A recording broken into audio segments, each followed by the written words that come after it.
NTPC archery tournament final में शामिल हुए केंद्रीय मंत्री और दिल्ली के एलजी। दिल्ली के सूरजमल बिहार स्थित यमुना स्पोर्ट्स कॉम्प्लेक्स में आयोजित एनटीपीसी आर्चरी टूर्नामेंट फाइनल प्रतियोगिता में केंद्रीय राज्य मंत्री हर्ष मल्होत्रा, दिल्ली के उपराज्यपाल Vinay Kumar Saxena, archery association of India के अध्यक्ष अर्जुन मुंडा, दिल्ली पुलिस कमिश्नर संजय अरोड़ा और प्रदेश भाजपा अध्यक्ष वीरेंद्र सचदेवा ने भाग लिया।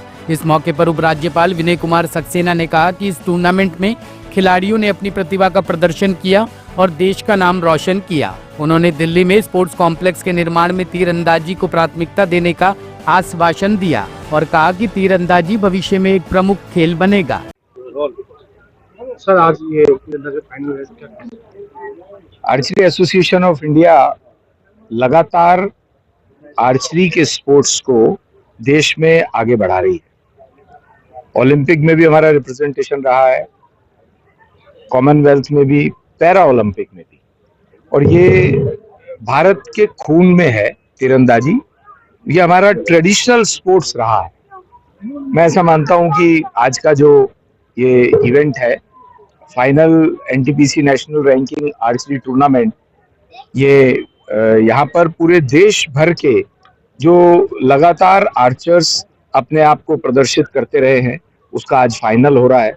मैं आर्चरी एसोसिएशन ऑफ इंडिया को, अर्जुन मुंडा जी को, वीरेंद्र सचदेवा जी को, उनकी पूरी टीम को बहुत बहुत बधाई देता हूं और शुभकामनाएं भी देता हूं, ताकि आर्चरी से देश का भविष्य भी बने और देश के लिए और भी मेडल्स। एलजी साहब के निशाने तो दिल्ली में भी हमने देखा ठीक ही लगे हैं।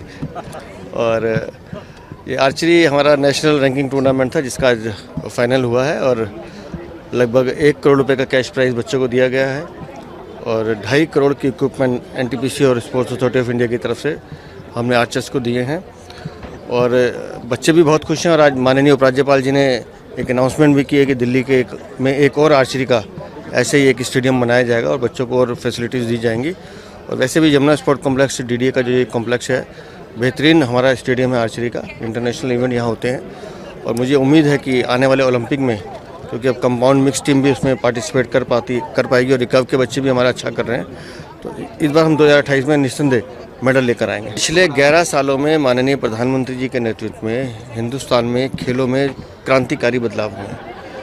खेलो इंडिया हो, फिट इंडिया हो या जोनल स्तर पे खेलो इंडिया के कार्यक्रम हो और कंपटीशंस को ज़्यादा बढ़ावा देना, और उसी तरह से स्पोर्ट्स के बजट में कई सौ गुना की बढ़ोतरी की गई है और लगातार जो प्लेयर्स हैं उनको फैसिलिटीज़ दी जा रही है, इक्विपमेंट दिए जा रहे हैं।